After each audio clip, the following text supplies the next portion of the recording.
Well, hey there, Get Up and Go Challengers. Sharon Horne-Ellstrom here. What do we do now? We have finished the 40-day challenge, did our Q&A yesterday, and now we're hanging. And I think during the 40-day challenge, asked this several times, what's next? What now? What do we do now? Because our biggest question is always, once we've come to terms with what's happened, and I looked up the word I couldn't remember the name of yesterday, and it is now I'm going to forget it again. I looked it up, wrote it down twice. Hindsight. It's the hindsight. Hindsight what? All right, I'll talk about it when I remember. But it's looking back at events and how long it takes us to analyze and get the lesson that we're supposed to learn from that event. So something happens. COVID-19 hits and happens. And we go through all of our normal emotional reactions to it, and we feel what we're going to feel about it. And then we get to a point where we realize, okay, this event has happened. There is nothing I can do to change it because it's in the past. It's already happened. We can never change anything that's in the past. Now what? Now what am I going to do? What's next? What is it? What does it mean to me, and what do I need to do right now? And what is the lesson that I learned from that event happening? I don't know about you, but I have learned a lot of lessons from the COVID-19 pandemic. A lot of personal lessons. Can't learn lessons for other people, neither can you. We can't learn lessons for society or the world. We can try, but it doesn't work. We can only learn lessons for ourselves. But what lessons did I personally learn from COVID-19? Once we reach the hindsight factor, the hindsight, I can't remember what the word is, but once we look at that, the longer it takes us to learn that lesson, the longer it takes us to realize the aha and get to the point of, okay, what do I do now? What's next? What am I supposed to do with this? The longer that takes us, the harder it is, right? The more damage it causes in our life, our current situation, because we're living in the past. Once an event happens, there's nothing we can do about it. So the hindsight factor. What is the hindsight factor? How long are you dwelling? And it's not about dwelling. We all have different time frames that we need to deal with events that happen in our life. And I love this idea and this topic because we've all experienced it, whether we've consciously noticed it or not. If I look at key events in my life, we've done the lifeline exercise. If you go back and revisit some of those events and just ask yourself, what direction did my life take from that event on? How long did it take me to figure out the lesson I needed to learn before I made changes in my life and before I set my life in the direction I wanted it to go? Maybe you're in one of those situations right now. There are always aspects of my life that aren't perfect yet. Nothing's ever perfect. We are continuous works in progress, moving toward our ideal self, moving toward what it is that we want. And by ideal self, I mean the best version of yourself, and with the things and the life and the everything that you want. We're always working toward that. Unless we're not, and then we're going backwards. That's always a choice. It's always a conscious choice. So if I think back, let's take a couple of big events in my life. My divorce was a big event in my life. My sudden cardiac arrest was a big event in my life. Let's just talk about those two because they're big, dramatic ones that I can talk about. And I can compare and contrast easily the hindsight factor. Now, the hindsight factor, if I think about how long did it take me to get over and realize I needed to change and do something different with my sudden cardiac arrest versus and you guys, I dropped dead. I was dead in a coma. Luckily, I happened to be one of the very few people that was revived and saved from that. And the amount of time it took me to recover, learn the lessons I needed to learn, and change was very, very short compared to the amount of time it's taken for me to deal with the ramifications and the emotional baggage and all the stuff that goes along with my divorce. Two big events that many people can relate to, at least an illness or a sickness that you recover from or don't recover from, so a health challenge or a relationship challenge. To me, the relationship challenge has taken a lot longer to deal with the hindsight factor of then and come out where I want to be on the other side of relationships versus sudden cardiac arrest. Well, why was that? I guess for me personally, dropping dead is as bad as it can get. So I needed to figure out what had happened to me, and I was super duper grateful for still being here, but I needed to immediately figure out and make massive changes. Plus, I had a 6-month hiatus where I was forced not to work, and I did sneak and go to work, I'm not going to lie. But I couldn't drive or do anything. So my personal freedom as far as mobility and the motion and the pace of my life up until that point was dead stop, was dramatically different and impacted. I guess it gave me training for COVID-19 because I couldn't drive, and it gave me training for vision challenges and other challenges I faced in my life. But it made me, and I almost immediately had to start researching and figuring out what the heck happened to me, because I'd never heard really of a sudden cardiac arrest. I guess if I thought about it, I'd heard of them on the news and about a young athlete collapsing or something with a sudden cardiac arrest or whatever, but I had never really thought about or consciously known what that was. So the first thing I did was dig and say, what the heck happened to me? What does this mean? And then I realized through my Lifeline exercise that it wasn't a coincidence. If I looked back at my history, and just back 20 years even, I noticed a huge and mind-blowing pattern that had repeated in my life. It repeated on Labor Day, which was also not a coincidence. In my first job in corporate America, I had a lot of health issues and health challenges. Before that, I had a lot of health challenges in college, but I ignored those, and I was bedridden and lots of that. And you would think that because of that, I would have absolutely positively, for the rest of my life, taken physically care of myself. Yet, I did not, as you will see in the next couple of minutes about discussion. So, in my early 20s, super duper bad health challenges. Got out of those, which I probably should talk about that. That was a 3-year gap versus the last time I had a health challenge was a big health challenge, like bedridden health challenge, was in 2017. And it took me 3 years the first time, but only took me 3 months this next time to get out of bed and get moving again. Probably because of a lot of the lessons that I've learned over the years due to the sudden cardiac arrest. But first was bedridden, then was eye problems, blindness in one eye, and those challenges, sick in corporate America with a lot of kidney issues.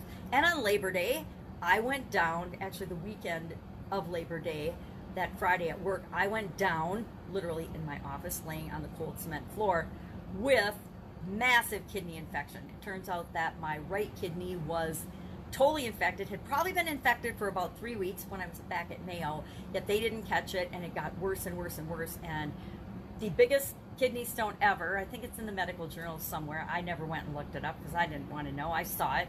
I saw a picture of it in the tube hanging on a teddy bear that my sister got me in the hospital. But that happened on Labor Day. Then a few years later, I had eye surgery on Labor Day, or that weekend, and then my sudden cardiac arrest was the day after Labor Day weekend. So as I was looking at my Lifeline, I'm like, okay, what is the lesson I need to learn from all this? Because I have just had the ultimate physical experience, and most people don't come back from that. Most people don't survive that. So I had to learn very quickly, and I did learn very quickly by researching things and noticing this pattern in my life was showing me that I was positively, absolutely on the wrong course, the wrong trajectory for my life, my work, my labor, what I was putting out in the world. And it didn't mean I didn't have a whole lot of success, because up to that point I had had a whole lot of corporate and business and career success, but there was always this unhappiness and dissatisfaction and feeling like I was on the wrong path. And I absolutely positively was. And so the universe or God or whoever, what you would believe in, kept sending me these messages saying, hello, course correct, adjustment, and I wasn't listening.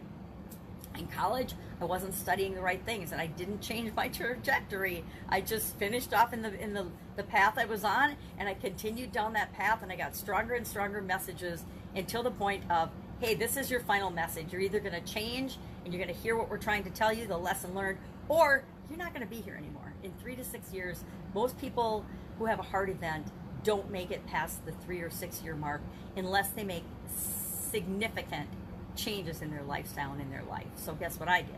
I made significant, drastic changes in my life, my lifestyle, the direction my life was going. And there have been roadblocks in that along the way, big ones, big hurdles, big roadblocks, big obstacles, big challenges.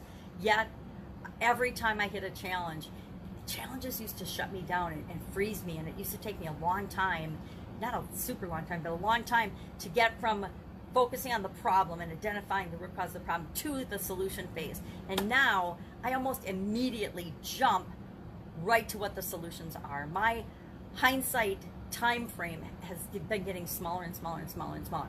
I immediately, when I've got a challenge, I look for the lesson. I don't sit and worry about the problem and wonder and feel like a victim and say, oh, why did this happen to me? Poor me. I jump right to, all right, COVID-19, what am I going to do? And I'm teaching my granddaughter to do that as well. As soon as we knew, we were actually up at the cabin for my birthday, I think 6-0, when we all the COVID stuff started to come up. And we got home. From that point on, we knew that well, I said, I don't want her to go back to school because there was only going to be a couple days that her school was open. And I'm like, all right, she's been with me for so many days. I know she's good. I'm good. And I'm going to be hanging out with her during COVID. So we're not going to have her go back to school. But she and I sat down and we said, okay, we're going to have a lot more time together and a lot more hours together. What are we going to do? And we brainstormed a list of all of the solutions, all of the fun things that we could do and create, and the things we could have and fun with during what we thought was going to be 2 weeks together. Now I think we're going on, 4 months? March, April, May, June. We're in July. So it's 4 months.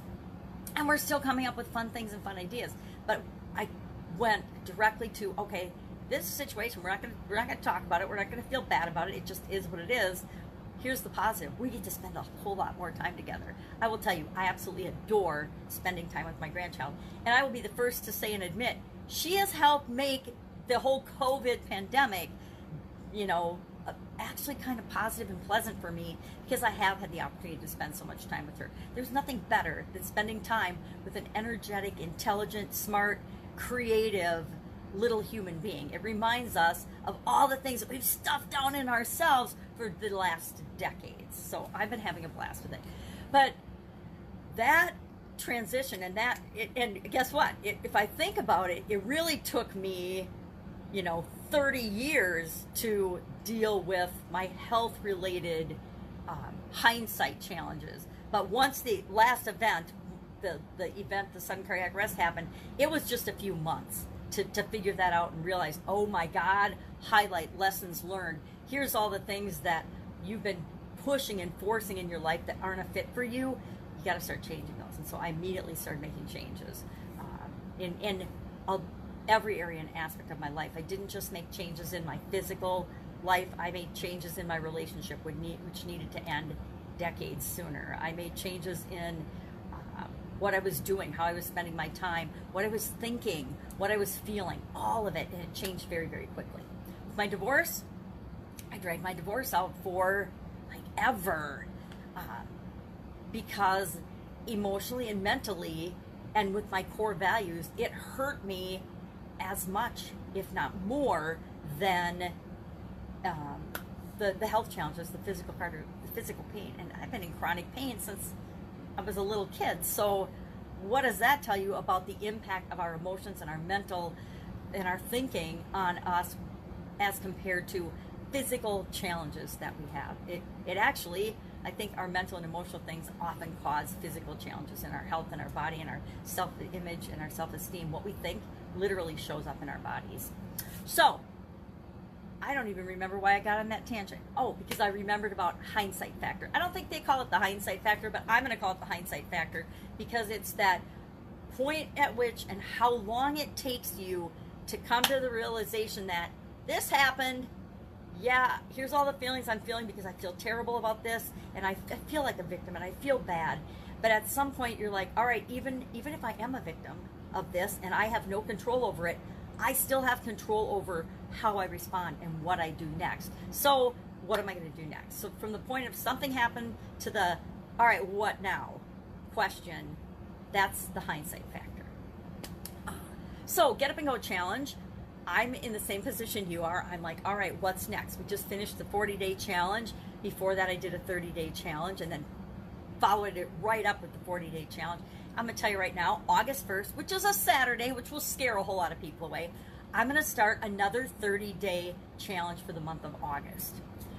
Why? Because leading into September is still a trigger month for me because I've had so many experiences that happened on Labor Day, which is the beginning of September, I want to make sure I'm going into that as strong mentally, emotionally, physically, and everything as I possibly can. So what next? What now? What am I doing over the next few, I guess it's few days and a week and a half, just shy of 2 weeks because it's a Saturday. So it would be 2 weeks from yesterday. What am I going to do between now and then?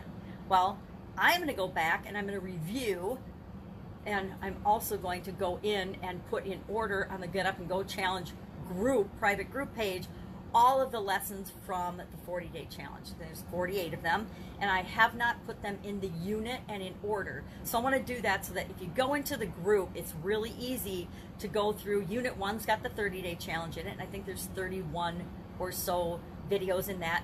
They're shorter. There's a couple maybe that are 20. Whoops, I keep knocking down the purple duck. What does that say? I've got them all in order. They're all ready to go. The 40-day challenge, I only have the first day in there, but today, over the course of the day, I will get all the rest in there in order under Unit 2. But you have to go join the private group to have them in order.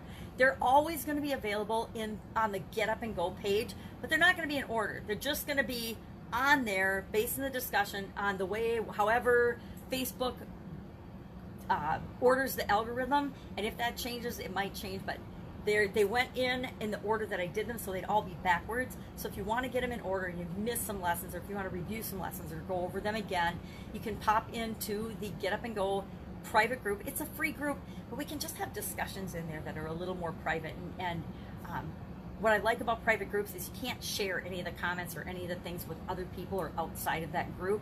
And I think it just makes it feel a little better. And I think I mentioned yesterday that I don't share stuff in other people's challenges where they're like, it's all public and then it's going to go away in a few days. I tend to, I'll maybe comment a little bit on things, but I don't usually share all my homework, all my feelings, what I'm working on, and as I'm going through it. I don't share my homework because, number one, I don't care about the prizes. Number two, I do the homework, but I don't share it because it is in a public group, and a lot of it is me learning and growing and developing in certain areas and aspects of my life that I might not want to put out there. Heck, I share enough stuff on my What's She Up To Now page. I go on every day and talk about what I'm doing. So I do that in an area that feels safer for me than just throwing it out to the world. So Get Up and Go Challenge. What's next? What now? Go back, review, look at some of the things you missed, get ready for the next 30-day challenge. And I will admit right now and here, I have not decided on the exact content for that. I've got a week plus to decide and outline. I can share my process with you if you want, just ask, but I will just outline and map out what that challenge is going to be. If you have ideas or what you would really like us to see and do in that challenge and deep dive, I mentioned yesterday, maybe we take one area or aspect of our life and we dive deep for 30 days on that for the next 7 months. It's up to you what you want to see, or it's up to me thinking about, well, what area do I want to develop in? What do I want to work on personally? What's most important for me right now in my journey? And you have to ask yourself that same question. And Talk open enough so if I am personally going through the 30-day challenge focusing on one area or aspect of my life, I'll still talk about how it affects all the areas and aspects of your life, because it'll be the same process. If you figure it out, I use the same process, the same foundational process for everything, for every change, every challenge, every obstacle that I face. It is the SOAP method, right? It's the SOAP method. That's the same process all the time. All of us have a process that we use automatically. And hopefully, if you've been through the 40-day challenge with me, by now, you have instilled the SOAP process in you, and you will automatically, it's why I get from the situation to the hindsight factor, why that's so short for me now, because I can sit and think about it. And it's usually, as soon as I am consciously aware that my thinking is off, I'll give you an example, a fear factor, a fear thing, and how insidious fear is, and how easily it sneaks into our life. My daughter and my son-in-law were home last week for a week-long vacation, and we saw a bug, this icky, ugly beetle bug, and she was like, oh my God, and she flicked it away, and she said, that is one of those bugs that the little girls that were at our campsite, and my son-in-law's on the road for becoming a lineman, so they're living in a big camper. That's their home right now. And one of the neighbors in the campsite has two amazing little daughters that, of course, love my daughter and my son-in-law. And so the little girls were telling my daughter about this beetle and how their mom told them that this beetle climbs and lays their eggs in your ear. So freaked her out. So she's all freaked out because all of a sudden now she's never seen these beetles in her life, and now she's seeing them not only in Colorado but also in Wisconsin. So yesterday, and I said, oh honey, I don't believe that. And her husband, of course, said, that's not true. I've seen those all my life and I've never heard of anybody having eggs laid in their ear. And so yesterday I'm typing away at my computer in the kitchen, and lo and behold, I pull a tissue out of the tissue box, and out comes one of these creepy little beetle bugs, and I freak out. I wrap it up in the toilet paper and flush it, or the Kleenex, and I flush it down the toilet.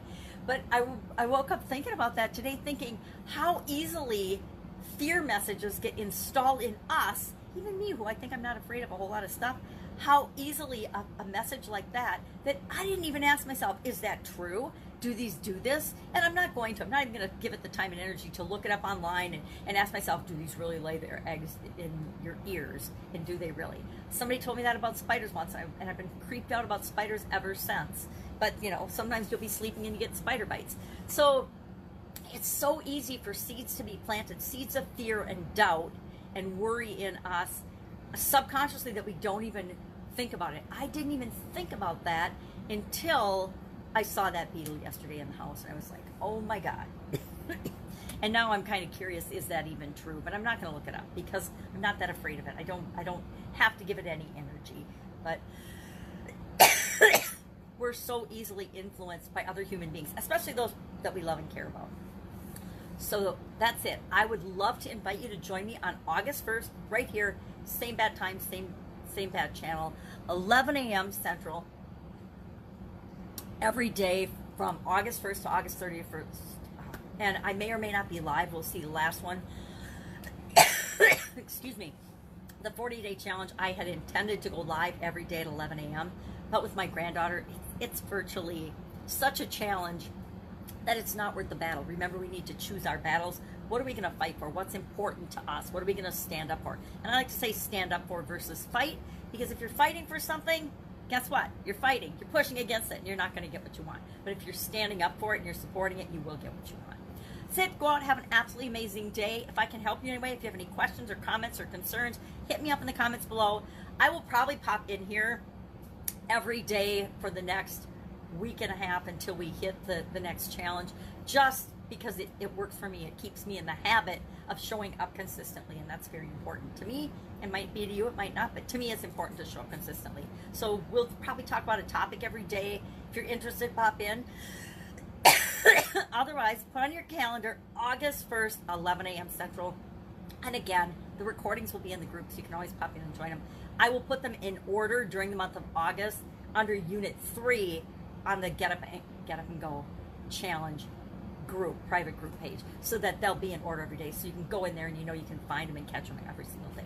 Haven't decided if I'll do a workbook or not. It depends on what I decide to cover as material and the topic. Got workbooks, create books, workbooks all the time. Playbooks are a more fun term. Let me know if you want to see one. If that helps you, let me know that in the comments below as well. Have an amazing day, and I will, of course, probably see you tomorrow.